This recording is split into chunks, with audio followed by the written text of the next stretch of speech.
What's up? Welcome in. Happy Thanksgiving to everybody out there. Hopefully everybody was able to enjoy time with their family today. Probably still are. Yes. We're still in Detroit. But by the time you listen to this, hopefully you're recovering, feeling good, and somehow survived the 3 hours of football you had to watch to start the day. But the Chicago Bears did get a win. Mstt Nagy is 7-1 against the Detroit Lions. That is something. I'm not sure what it is, but that is something. It's probably what his record should be against the Detroit Lions, quite frankly, if not 8-0. Welcome in, Adam Hoge, Hoge Jahns with you. We are at Ford Field.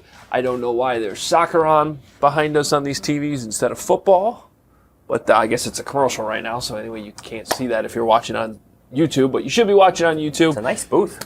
Yeah, I don't whatever it is. know where we are right now, but we are inside. We are somewhere inside Ford Field. Yeah, in the press box somewhere. I know that. We did watch the Bears win for the first time since October 10th. Follow us on Twitter, at Adam Hoge, at Hoge Jahns. Read us at NBCSportsChicago.com. That's me. Johnsy's on The Athletic, theathletic.com/Hoge Jahns. Kevin Fishbane's here today, too, so you can read his coverage following the game. And actually, I haven't had a chance to read it yet, but I know Dan Pompei has something up on how he would handle the future of this organization. He would restructure the entire team. I think like the whole top of the front office? Yep. He would hire a president of football operations. I think My man. There's a man. Pompei. A lot of people would agree. I think that column applies, works for a lot of people. Well, and that's actually a good segue to, and I apologize, if you want like a breakdown of what happened today, we're probably not going to talk much football, to be honest with you, because I think most of the conversation after the game was what's transpired in the last 48 hours, really since Wacky Tuesday, as I like to call it, starting right now. Wacky I just came up with that, and I'm going to roll with it now forever. Wacky Tuesday. But, you know, it seems like what we just talked about with Dan Pompei's point, I think you and I agree with that. I think a lot of people are calling that for that. There's a certain stubbornness with this organization, though, that sometimes I feel like they don't understand what the problems are and like what really needs to be changed. And I use this week as an example because if I had to guess, I bet you they think that they handled this week just fine. That Georgia's talk to the team Wednesday led to a victory today. I don't know if they think that. Well, I think it helped at least clear the air. But don't you think that should happen Tuesday? Probably. Or if they just put out a statement, bam, Tuesday morning, the whole thing would have gone a lot smoother? Maybe, but that's not how they run things. Go ahead. But that's my point. Yeah. That's not how they run things. Yes. And I don't feel like they're... I don't think that they have any regret about not releasing a statement or putting out the fire right away. And they could have. I think sometimes they don't see the fire at first. Until it's That's a good way to put it. Until it's almost too late. Yeah. Like Tuesday was a very, what'd you call it? Wacky Tuesday? Wacky Tuesday. So Wacky Tuesday actually started with, Wacky Tuesday. Wacky Tuesday actually started with a previously scheduled board meeting. I mean, the Ryans are there, the McKennas are there. They're all there in the morning. That was scheduled. That had nothing to do with the situation of this team. But that's where Jordan McCaskey was. That's where Ted Phillips was. That's where all the board members are for the entire morning. And then Mstt Nagy talks, or Chris Tabor talks at 10:55. Board meeting ends sometime in the morning. And then you have Mstt Nagy talking 11:45. So Mstt Nagy's probably first opportunity on Wacky Tuesday is after his press conference, where he's probably beyond pedo now because he's not on Twitter. He's not on social media. He's not going around. He's probably wondering what the heck patch.com is. Just like a lot of other people in the NFL world. And there they are. It's all part of Wacky Tuesday. He gets his answers. He addresses the team. And George McCaskey takes over on Wednesday. Did I recap that well enough? I think so. I find it gave some people some insight on some things too. Well, and yeah, I did want to go through all the stuff that happened over the last couple of days. It's an amazing coincidence that board meeting was happening on Tuesday, and to me, it should have been even more reason why it could have been handled and should have been handled better. They're all there. If anything, George has important people around him, hopefully giving him the right advice on how to handle this.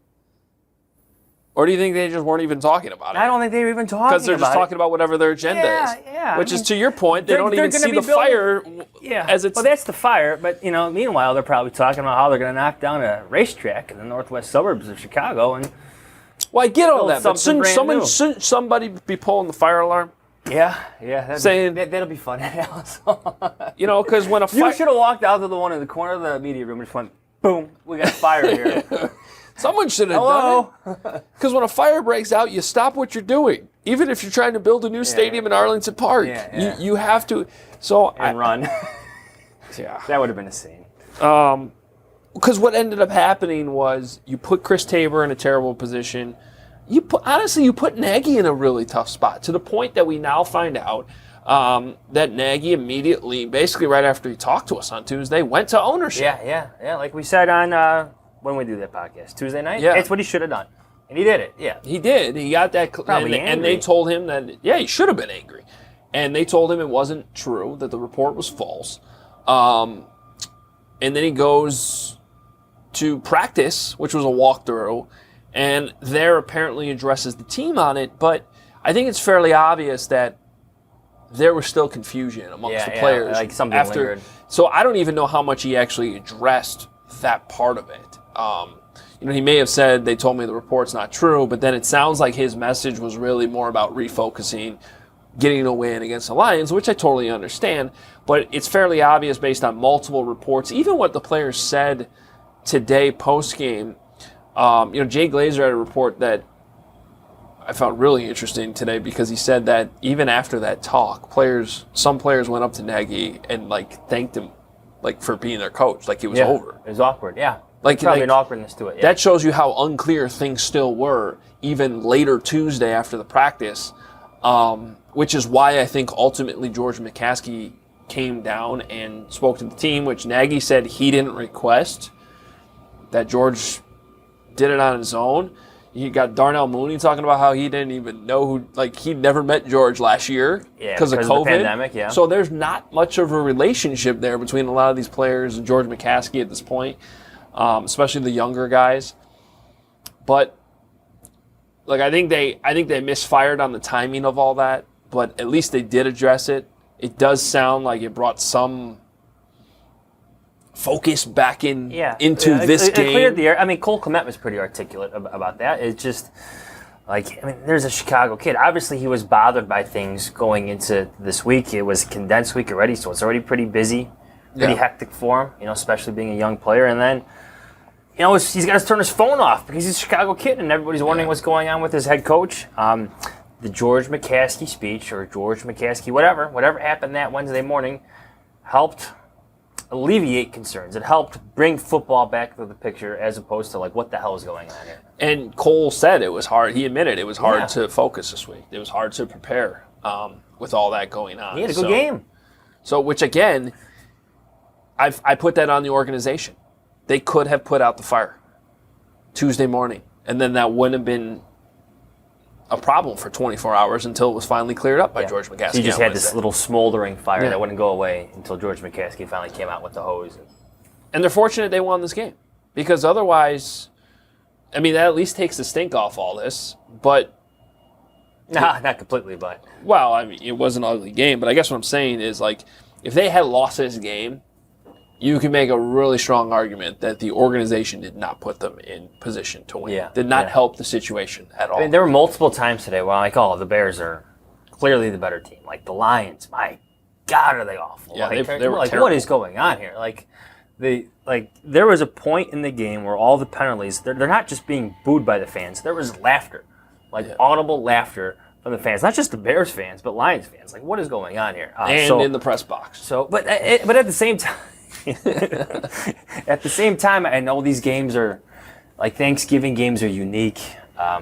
Thursday games in themselves are unique because of the condensed schedule. Crazy things happen. The Lions won on Thanksgiving last year. Did they not? No, did they lose and then Patricia got fired afterwards? Yeah, okay. I think is what happened. Is Dan Campbell still employed after his back-to-back timeouts? What is going on here? Anyway, that was amazing. I've never seen anything like that. Well, it had cost them because it was their opportunity to stop the clock and get the ball back. He burned back-to-back timeouts. The smirk on Andy Dalton's face when he was asked about that, it's unbelievable. He's like, I've never seen that before. Went from third and long to third and short. Darnell Mooney was left uncovered. But I think my point still stands. I don't mean to be giving the Bears too much credit, but I do think Thursday games, Thanksgiving games can still be a little bit unique of a challenge. Yeah, what are you giving them credit for? Okay, well, I'm not giving them credit. Okay, I just want to I'm just saying, they beat an awful football team 16-14. Like, they don't, all due respect, like, it's cool that they won this game. They lose to every other team in the NFL today, except maybe the Houston Texans. Yeah. Seriously, come on. It's not like the Bears played well. No. They're the better team, though. Sure. Yeah. But what does that mean? Nothing much. I mean, they're still one of the bottom 5 teams in the league. So I don't... What do you got? Okay, we got the the Lions, 32. You got the Texans, the Jets, the Giants. I'm missing somebody there. Jaguars. Yeah. Bottom 6, bottom 7. And there was the Bears. I mean, they're there. I hate to say it. I said it in a column the other day. You should be compared to the Jets and the Jaguars because of the young quarterbacks and their records. Yeah. I mean, the Giants, which they'll get to play later this year, but next couple of weeks, you got to play the Cardinals, the Packers, and the Vikings. They're all playoff teams right now. Playoffs. So, I guess that's maybe a good spot for us to go after kind of recapping what happened over the last 48 hours. Where do you think this goes the next couple of weeks? Because, look, we've been down this road, and I'm not expecting this to turn into full-blown 2014 because I think they have much better character in the locker room. They showed a little bit today. I think for all of Mstt Nagy's faults, he's actually pretty good at keeping things together. And I think this week, actually, given that all the cards were against him, he probably deserves at least a little bit of credit that they did rally a little. I don't know. Again, I don't want to give them too much credit for winning the game. Well, again, going back to my point, like there's multiple times where I thought the Bears were the better team. There's multiple points in this game where I thought, oh, this could get. Yeah. I guess this could be bad for the Bears. Like you can have an ugly, ugly loss on their hands, starting with the first possession for the Lions, where Artie Burns got beat deep. Yeah. Well, I guess what I'm trying to say is that Ryan Pace has spent so much time over the last 7 years building up the character in the locker room, to the point that I think sometimes it's been a detriment that they don't have enough good football players. Yeah. I think sometimes you need a little edge. I think what we're trying to say is what happened today and everything Mstt Nagy said today is still not going to factor into what that big spread is going to be against the Cardinals, where they're going to be, heavy underdogs. And so I guess what I'm saying is, like, to me, this is just sort of delaying what's coming still. Yeah. Can I make a point, off what you just said? Because I'm putting this in my takeaways column for tomorrow. $1 per month on The Athletic. Look at that. I'm getting good at this.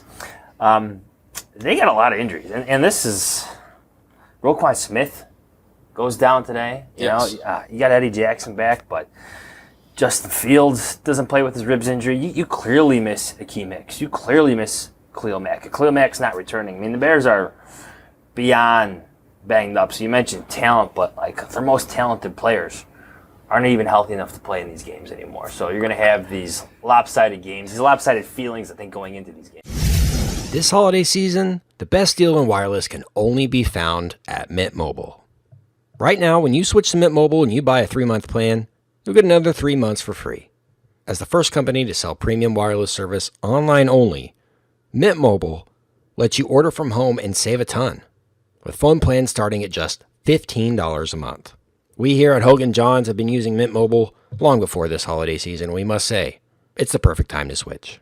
We got so excited when we saw how much you could save by switching to Mint Mobile. That buy 3 months, get 3 months free deal, you can't pass it up. Mint Mobile's best offer of the year is here, but only for a limited time. That's buy a 3-month plan, get 3 more months for free. By going online only and eliminating the traditional cost of retail, Mint Mobile passes significant savings straight to you.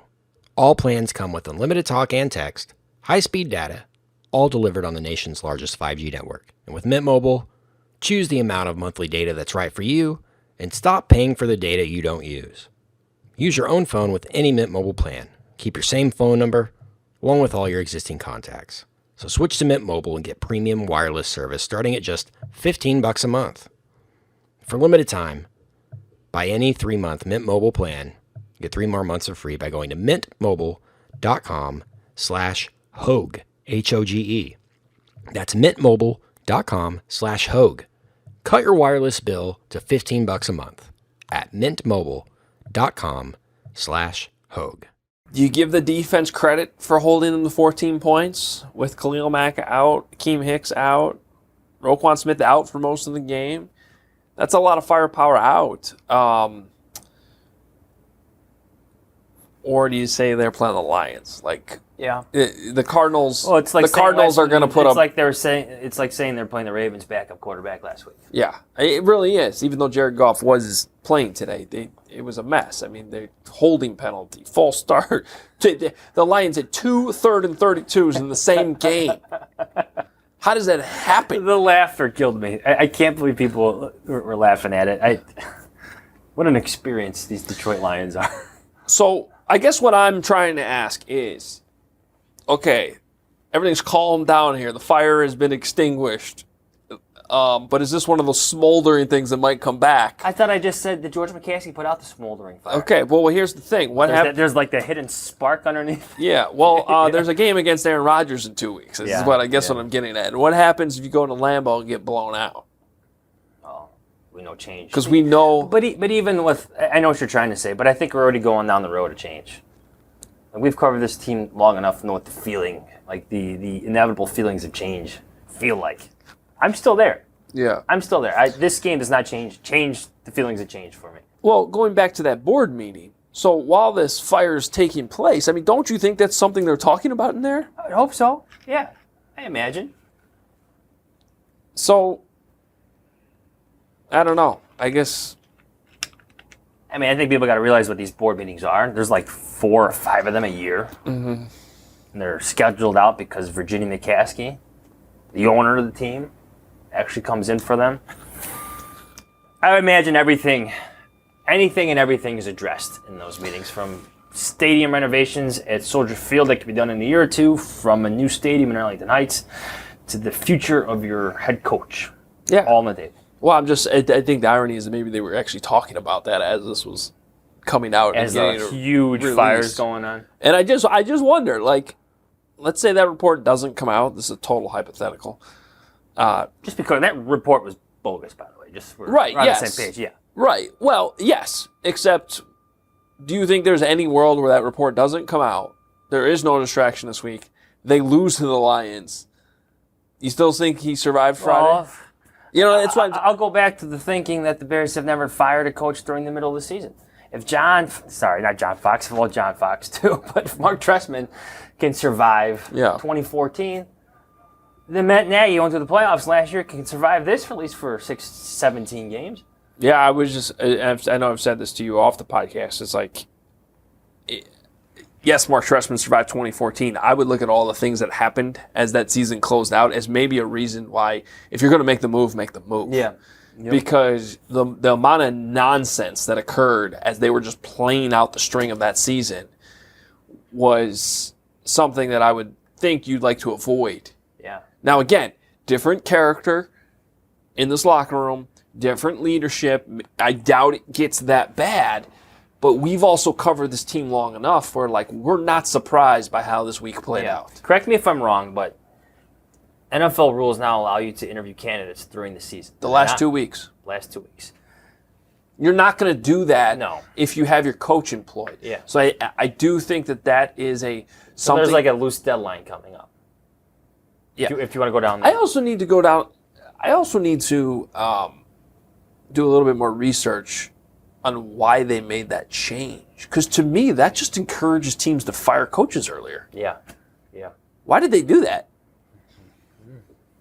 I don't know. Is it to remove some of the interviews from the playoff season probably, and the distractions? yeah. Get those done before the playoffs? I just think there are distractions in general for probably both teams a little bit. Because I know, like... Hey, Justin, how do you feel about this coach who just came in the other day? And Right? And he gives his opinion, and it's going to be weird. New awkwardness, yeah. It's going to be weird. I guess that's why I'm saying, like, if the Bears are going to go down this road, I don't think the next couple weeks are going to be good weeks on the field. I just wonder, like, it's, let's see, they play the Packers, I think it's December 10th. And 2 games against the Vikings, man. Yeah, I don't I don't think the Vikings are an especially good team. one of those games is Kirk Cousins in prime time. We know what Kirk Cousins does in prime time. I might even take the Bears in that one, but it's a tough schedule still. Yeah. All right. Well, Cairo Santos made a game-winning field goal today. he also chunked one from 53 yards. His words, chunked. He said, I chunked it. It was dumb, which is always what I say when I chunk my golf shots. I say worse things. That was just a funny response, I thought. Good for Cairo Santos getting the game winner. Everybody's blaming me for his struggles. I don't know why. I wouldn't have put him out there for a 65-yarder in Pittsburgh. But hey, what do I know? Yeah. Weird game, too, with like that wacky rule on the punt. The first touching rule, there was that. I need a whole podcast to explain that. They did actually get it right. Oh, please don't. Yeah, I know, right? I just want to know what's going on in Detroit podcast land or Detroit radio land as they discuss Dan Campbell's back-to-back timeouts. That is Unbelievable. yeah. It just, as we always say, the Lions are the Lions. It could get worse, everybody. It could be worse. Amazing as that is, it could be worse. It's the first line of my column. It could be worse. It's pretty good. All right, well, hopefully, for the Bears' sake, it doesn't get worse the rest of the season. This was an ugly week, and it didn't have to be this bad, I think. At least that's how I feel. But it did end with a victory, and I don't think we're going to see a coaching firing on Friday morning. I think Mstt Nagy will address the media tomorrow, but hey, in a weird, wacky way, because it was Wacky Tuesday, it's a wacky week, that would almost be the most fitting way for the week to end. Yeah. After all of this, they still fire the guy on Friday. Again, I don't think that's going to happen, but that would be so Bears, as we talk about. That's Bears. That's Bears. All right, well, we are the Hoge Jahns podcast. Thank you for watching. Hope everybody had a happy Thanksgiving. The sweatshirts, obviousshirts.com, they should be back in stock. I believe they're back in stock tonight. There's a great deal going on. Yes, part of the Obvious Shirts Black Friday sale. The sweatshirts are supposed to be restocked. The hats are for sale. There's 2 different beanies. There's a trucker hat. I know everybody loves the logo. We appreciate that. So all that stuff should be available for you. And the Black Friday sale, I hope I'm getting this right, but it's like 10% off if you order 1 item, 20% off if you order 2, 30% off if you order 3, and 40% off if you order 4. Some people were joking on Twitter that if you order 11 items, they start paying you at that point. Oh. It's a joke. Yeah. You can't get more than 40% off. It's still a great deal. Check it out, obviousshirts.com. Theathletic.com/Hoge Jahns. $1 per month for the next 12. That deal does expire in a couple days. Check it out. Absolutely. Help us out. If you don't want to hear us reading ED ads, if you subscribe, you can get the podcast. You can get the podcast ad-free on the Athletic app. Or you can listen to us. Or you can leave. ED ads. I don't. The Manscaped ones will come back soon too. Oh, okay. Yeah, there you go. There's a free plug for Manscaped right there. Happy Thanksgiving. All right, we're out of here. Follow us on Twitter. Read us. Appreciate you guys. We will enjoy the weekend and be back Tuesday. Guess what Tuesday is? Our 500th episode. We got some special things planned for you. Don't miss it. Tuesday, episode 500. We will talk to you guys. See ya. Pool reporter Adam Hoge